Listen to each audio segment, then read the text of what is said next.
Olá, vamos começar a nossa aventura conhecendo o Stalecheria potens aqui no Museu Walter Ilha, em São Pedro do Sul. Bom dia, pessoal! Sejam bem-vindos ao Museu Paleontológico e Arqueológico Professor Walter Ilha. Eu me chamo Francis Schirman Silveira, sou a diretora dos Museus Municipais aqui em São Pedro do Sul, sou geógrafa, sou mestranda em Patrimônio Cultural e em Fósseis Animais, sobre os nossos troncos fósseis, que eu fiquei sabendo que vocês têm algumas dúvidas, né, e que não é real, mas eu vou mostrar para vocês que é sim, e que há milhões de anos atrás nós tínhamos aqui uma grande floresta de coníferas e de ginkgos. A gente vai ver um pouquinho sobre os fósseis. O nosso museu está dividido praticamente em 3 salas. Essa primeira sala que vocês vão conhecer agora é a sala da paleontologia. Então aqui nós temos alguns fósseis encontrados em São Pedro do Sul. Esse aqui é o Stalecheria potens, ele é do período Triássico, é um dicinodonte. Ele é o segundo maior herbívoro do Brasil já encontrado. Então ele que entrou para o Guinness Book, né, como um dos fósseis mais antigos da região, juntamente com outros fósseis da quarta colônia. Então essa região aqui de São Pedro do Sul, Santa Maria, ali da quarta colônia, Candelária, que depois eu vou mostrar para vocês lá naquele mapinha lá, prof.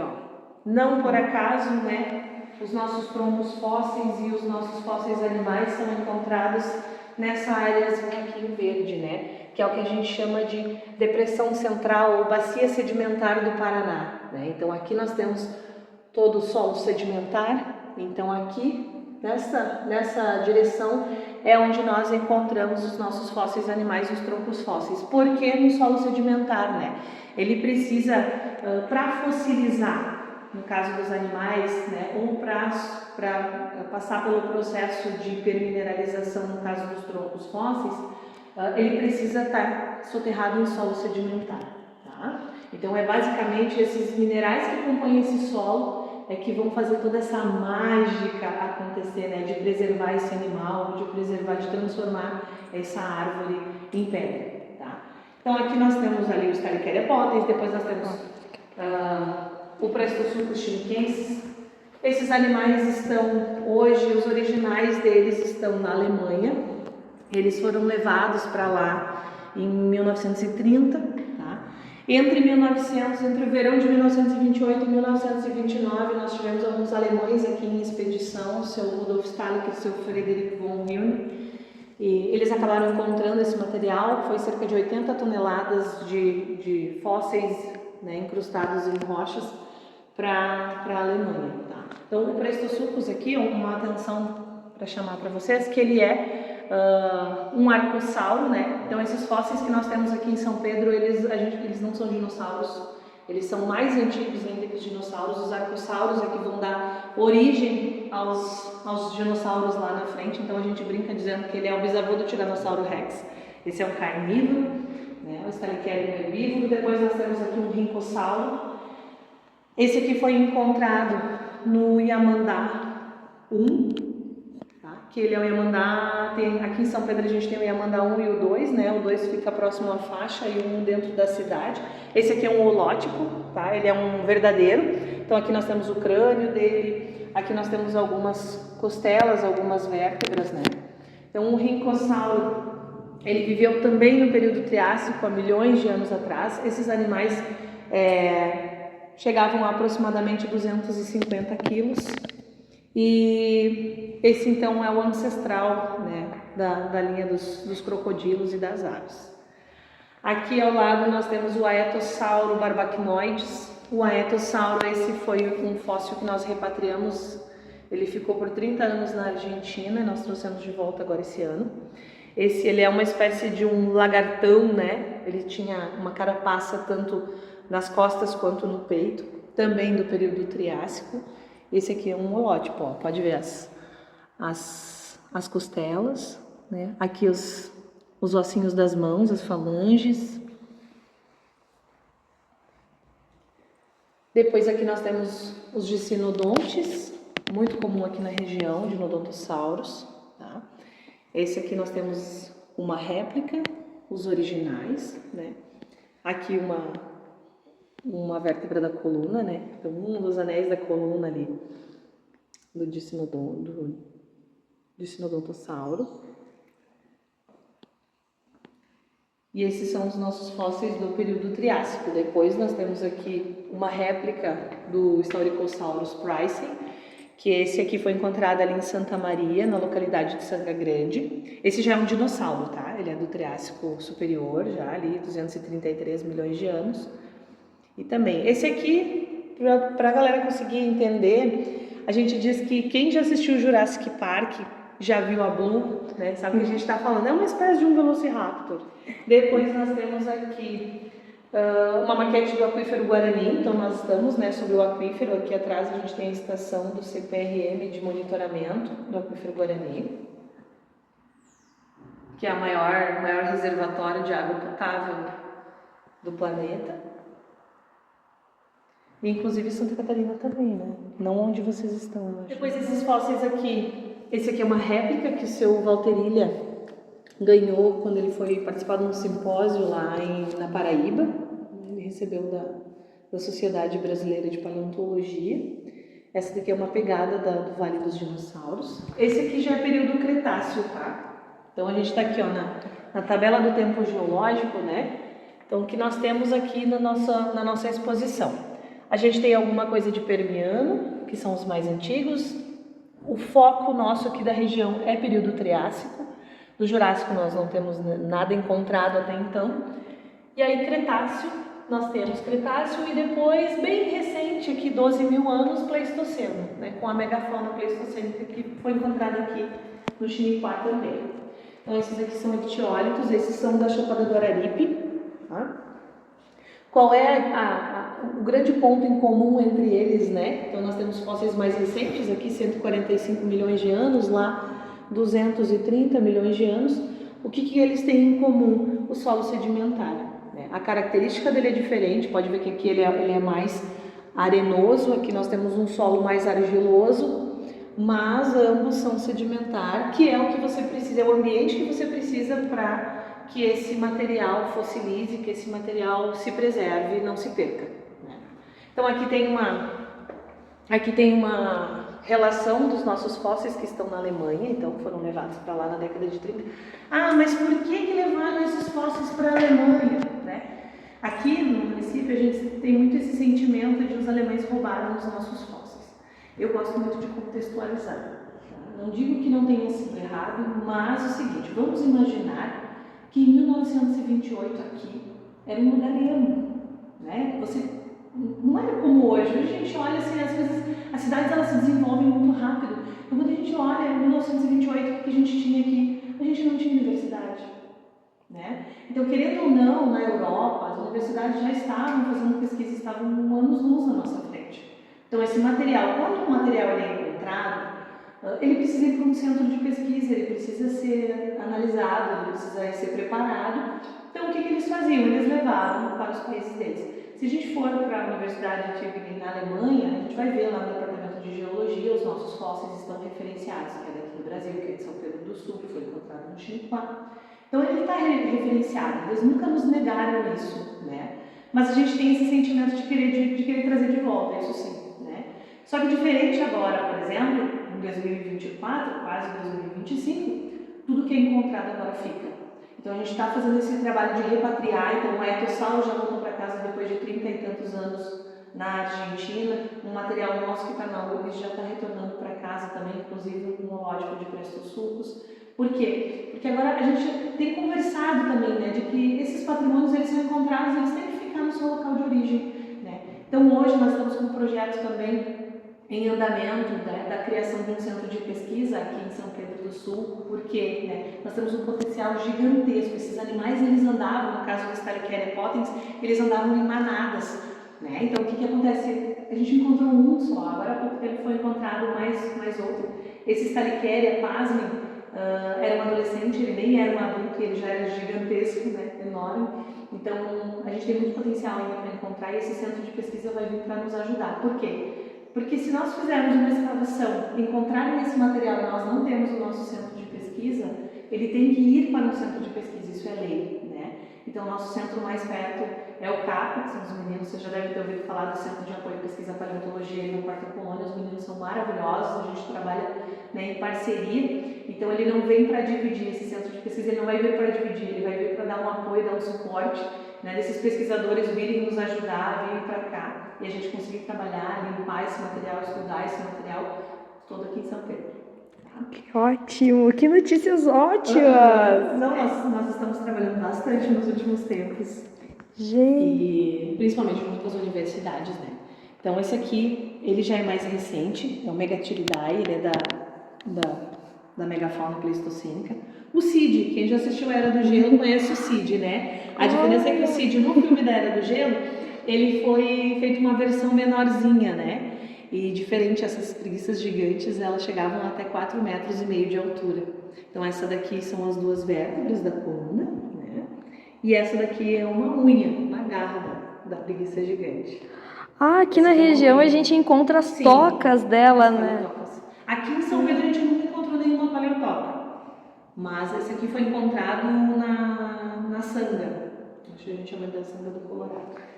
Então foi encontrado na Sanga, então por conta disso também é que não foi encontrado somente alguns fragmentos, né, algumas partes. Todo o material que a gente encontra, ele é estudado, ele é pesquisado, né, tudo em parceria com as universidades. Aqui as osteodermas, né, os osteodermos, que são placas ósseas que iam compondo a casca, a carapaça do tatu, né, claro. Que é uma região, olha que show! A nossa região aqui ela é riquíssima, riquíssima, e a gente tem muita coisa. Foi encontrada, notícia fresquinha para vocês. Nós mandamos um artigo agora para o último Congresso Brasileiro de Paleontologia, com a professora Marina Bento, que ela é lá da UFRJ. Foi encontrado aqui na Floramento Basso, que fica na beira da estrada, assim, um fêmur esquerdo de um Stalichia potens e algumas vértebras também. Então isso depois de quase 100 anos foi encontrado um novo Stalichia. Então a gente tem que ter muita coisa ainda para escavar. Com certeza. Esses aqui são os mais antigos que nós temos, tá? Esses aqui são fósseis vegetais, então não só os animais fossilizam, as árvores fossilizam, mas as plantas também, que a gente chama de glossopteres. As glossopteres, inclusive, o Alfred Wegener, né, aquele que propõe a teoria da deriva dos continentes, ele utiliza, além das evidências, né, dos animais, por exemplo, que eram animais terrestres, né, que não tinham como ter atravessado um oceano, por exemplo. Ele defende a teoria da deriva dos continentes e que inicialmente todos os continentes estavam juntos, era uma Pangeia. Então, como que ele vai comprovar essa teoria dele? Começa bom. Né? Na costa do Brasil você tem algumas espécies de animais, na costa da África também esses animais eram terrestres, então ele não tem como ter atravessado o Oceano Atlântico, porque ele não nadava. Então, o que significa? Significa que inicialmente todos esses continentes estavam juntos. Da mesma forma, as glossopteres, espécies de plantas, espécies, né, de folhas de plantas, encontradas tanto em algumas costas, né, que se encaixavam perfeitamente, sem que houvesse essa explicação de não tinha como se disseminar essas plantas, a menos que esses continentes estivessem juntos. Então aqui a gente tem a impressão da folha na rocha. Esse aqui foi encontrado ali no distrito de Mariana Pimentel, próximo ao Guaíba. E aqui, esse aqui, ele é diferente, ele é de um período diferente, que é, na verdade, isso aqui é a folha preservada em cinza vulcânica. Também da mesma região, tá? Só que são de épocas diferentes. E aqui nós temos os mesossauros. Os mesossauros, eles são répteis pré-históricos marinhos. Seus registros são raríssimos, né? Esse aqui o seu Valterilha coletou lá em São Paulo. Ele é do período permiano, cerca de 250 milhões de anos. Então é a peça mais antiga que nós temos aqui.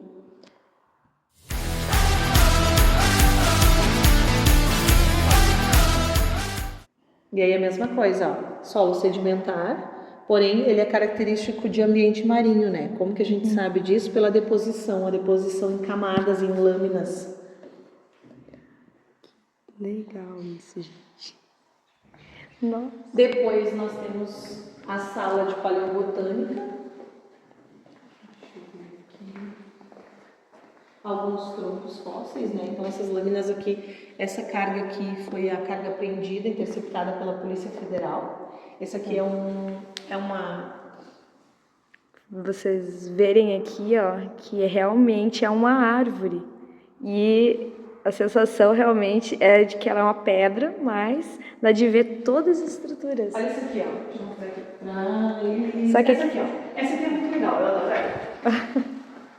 Essa árvore aqui, ela é super especial porque ela tem uma característica diferente. Essa árvore foi atingida por um raio antes de morrer. Você encontra carvão aqui dentro dela. Ó, tem carvão dentro dela. Que legal. Ó, essa daqui é uma conífera, né? Ó, isso aqui é extremamente pesado. É extremamente pesado, ó. É muito pesado. A gente mal consegue tirar do chão isso aqui, ó. É muito pesado mesmo. Aqui a gente tem um ginkgo. Os ginkgos, eles são plantas pré-históricas, alimentaram os dinossauros, né? Olha a principal diferença dele. Enquanto as coníferas, elas têm os anéis de crescimento, né? O ginkgo não. O ginkgo, ele é cheio de pontinhos, ó. E assim a gente diferencia. Que lindo, gente. Olha esse aqui. Até a árvore de Natal, gente, aqueles pezinhos da árvore de Natal. Olha só esse aqui. Esse aqui é meu xodó. Ele é um galho, ó. Ele é um galho, tá aqui, ó. Olha, mostra o nozinho na árvore ali, ó. Tem um nó, tá? É muito pesado.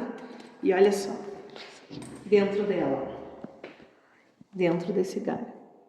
Aí a bióloga, ela vai conseguir me explicar melhor do que eu, mas até onde eu sei, essa sílica, ó, ela dentro do galho, ela acabou cristalizando na forma habitual dela, ó, né, que são esses triângulozinhos. Ela tem uma característica diferente, ó. Por quê? Porque quando a árvore está viva, ela retira os nutrientes do solo, né? Então, a sílica, o carbonato de cálcio, tudo isso, enquanto ela está viva, a sílica, ela não cristaliza, ela fica uma espécie de uma gelatina, né? E aí quando essa árvore ela morre, né, quando ela é soterrada, a sílica lentamente ela começa a cristalizar. E aí ela fica assim, então dentro dela tu encontra a sílica na sua forma habitual e do lado de fora você já encontra ela já mais lavada, né? O processo que transforma essa árvore, né, em pedra, vamos dizer assim, é o processo de permineralização. Tá?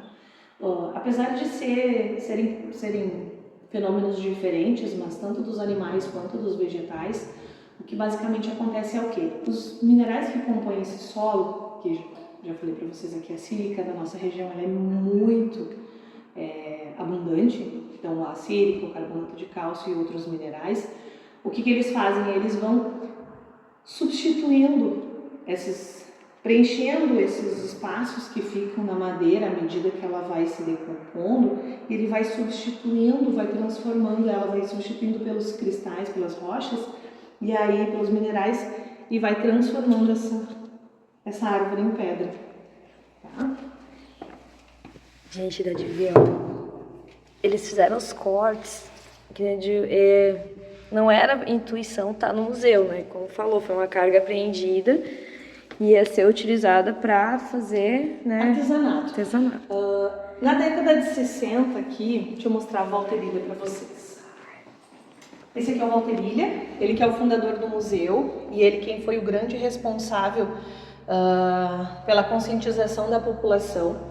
Na década de 70, 80 havia muito contrabando, havia muito tráfico de troncos fósseis, tá? Porque isso aqui, hoje, você transportar um tronco fóssil ou tentar vender tronco fóssil é crime ambiental inafiançável, tá?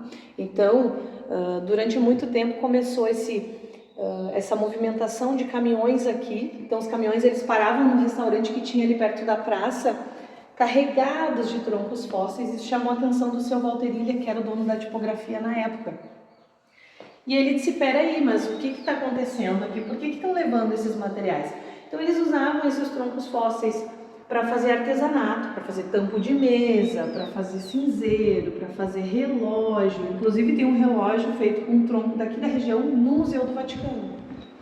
Então era muito comum, assim, eram empresas ali de Lajeado, tinha empresas do Japão, tudo isso a gente tem as documentações. Esse aqui é uma samambaia. Eu tô olhando, ela é muito... Ela parece realmente aquela... É uma samambaia fóssil. Que legal. Esse aqui é um podocarpo. E realmente, e assim, quem não conhece, que nem eu tenho isso daqui é de criança, né? Como ele começou lá atrás, a gente já teve essa conscientização dentro da escola. Então, para quem não tem, realmente, gente, olha que... E assim, ó, aqui na região, entre São Pedro do Sul e Mata, cidade de Mata, nós temos, segundo a professora Margot Guerra Sommer, um dos registros mais importantes de lenhos silicificados do planeta. Tá? Então, isso é muito importante. Ele não é... Claro, nos Estados Unidos tem ocorrência também, né, da floresta petrificada, acho que lá para cima tem uma outra floresta que foi encontrada. Então, eles são registros, não são comuns, né, justamente por isso, porque ele precisa ter esse ambiente propício para preservar esse material e não danificá-lo. Né? Então, é algo muito importante, é algo que muito nos orgulha e a gente segue esse legado deixado pelo seu Valterilha de preservação desses troncos. Né? E o mais interessante, sabe o que é? É que cada lenho que é feito as lâminas para a gente observar no microscópio, a gente consegue muita informação dessa árvore. Então, a gente conseguiu muita informação do período Triássico, da paisagem, né? Que era um ambiente desértico. Então, aqui no período Triássico, a gente tinha o grande deserto de Botucatu. Então, isso aqui era árido, não tinha esse verde, né? Não tinha muita disponibilidade de água, muita disponibilidade de plantas. E aí a gente reflete até nos próprios animais, né? Que embora as pessoas achem que dinossauros eles são gigantescos, não, né? Eles eram menores, eles eram sim ferozes, eram compridos, né? Eram grandes, mas não eram tão altos assim, gigantescos quanto pareciam. O Pleistocurus, por exemplo, ele chegava no máximo 1,70 m de altura. Essa é uma exposição temporária que nos foi emprestado para o Museu dos Tesouros da Terra, que era de minerais e pedras preciosas. E olha só, esse aqui é lindo, esse tronco aqui.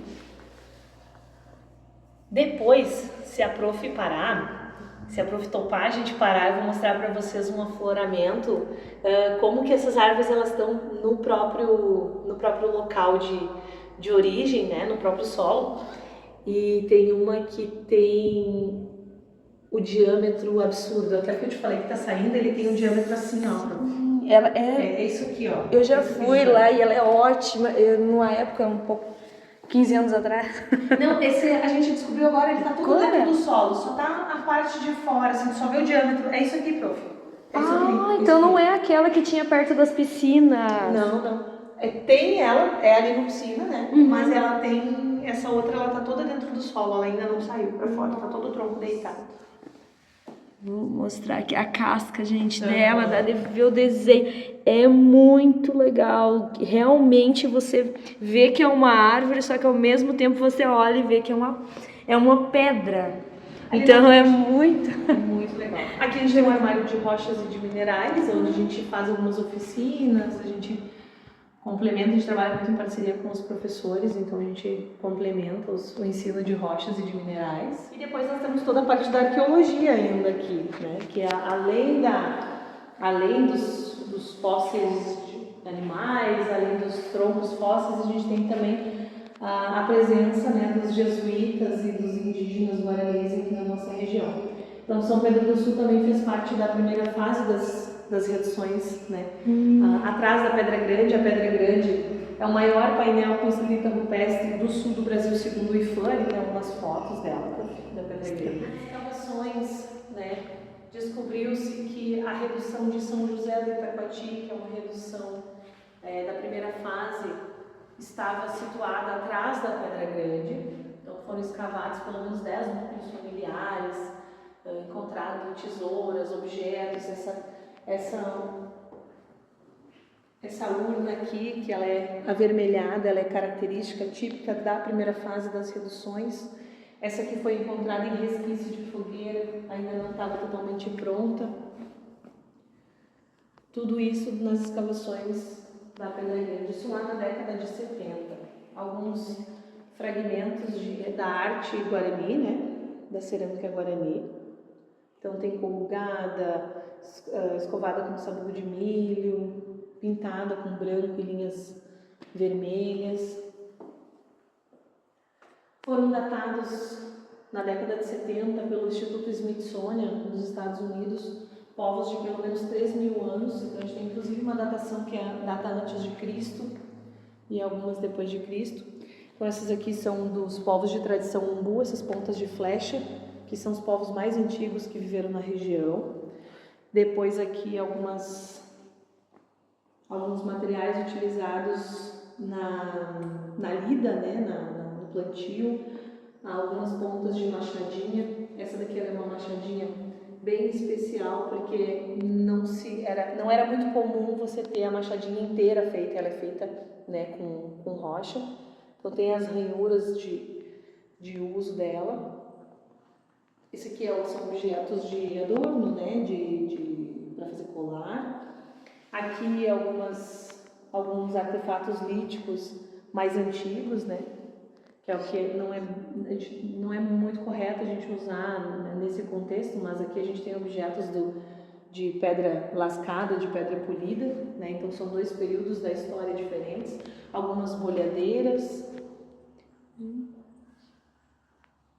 E essa aqui é a reconstituição das inscrições da Pedra Grande, né? A Pedra Grande é um sítio arqueológico. A gente, carinhosamente, a gente chama só de Pedra Grande, mas na verdade é um sítio arqueológico já registrado no IFAM, que é o RS-SM07. Legal. Depois aqui nós temos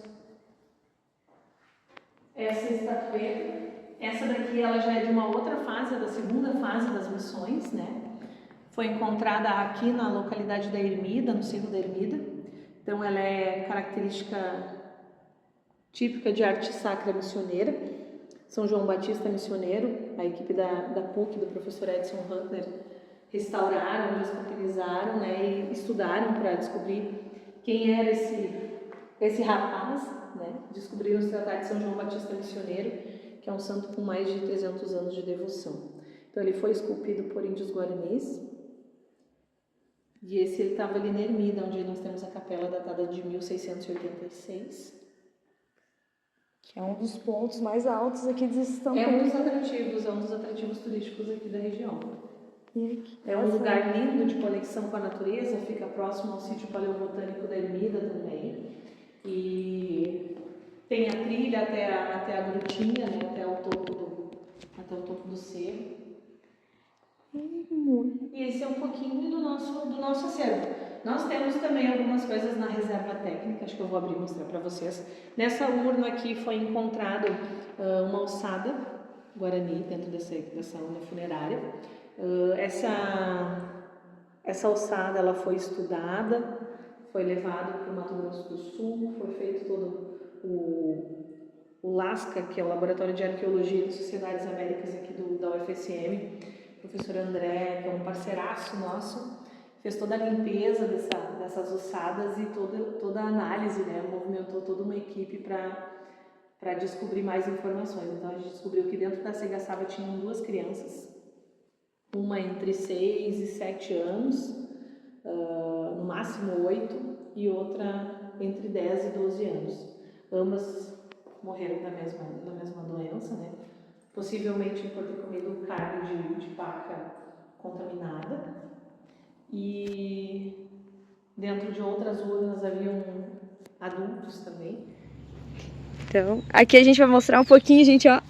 Agora temos alguns troncos maiores que não comporta lá dentro do museu. Esse aqui ele é um tronco também. Ó. Isso aqui pesa toneladas. Toneladas, toneladas e toneladas. Vocês têm uma noção, ó. E esse é pequeno, tá, gente? Esse é pequeno, eu vou mostrar pra vocês um maior que ainda tá dentro do solo lá. Um maior ainda. tá aqui na frente do museu, a gente vai se despedir agora do Museu de São Pedro. Essa aula maravilhosa com a Prazer poder falar com vocês e espero que vocês gostem e até uma próxima. Obrigada!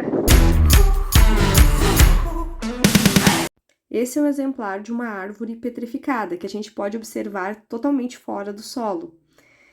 Ela tem todas as características ali da casca e olha a dimensão desse exemplar. E esse daqui, gente, é o solo que é rico em minerais, que propiciou essa petrificação. Dá de ver, olha a dimensão desta árvore. Imagina quando ela estava, né, viva, essa árvore. Ela deveria ser muito, muito imponente. E aqui a gente está caminhando pelo sítio arqueológico, e aqui algumas dessas partes de árvores foram colocadas no sítio arqueológico por conta da construção da BR, que passa bem no meio do sítio praticamente, né, que provavelmente tem aflorações tanto deste lado, né, da BR, quanto do outro. O sítio fica localizado próximo à BR-287, no município de São Pedro do Sul. E aqui eu mostro os detalhes de mais uma afloração de árvores petrificadas para vocês.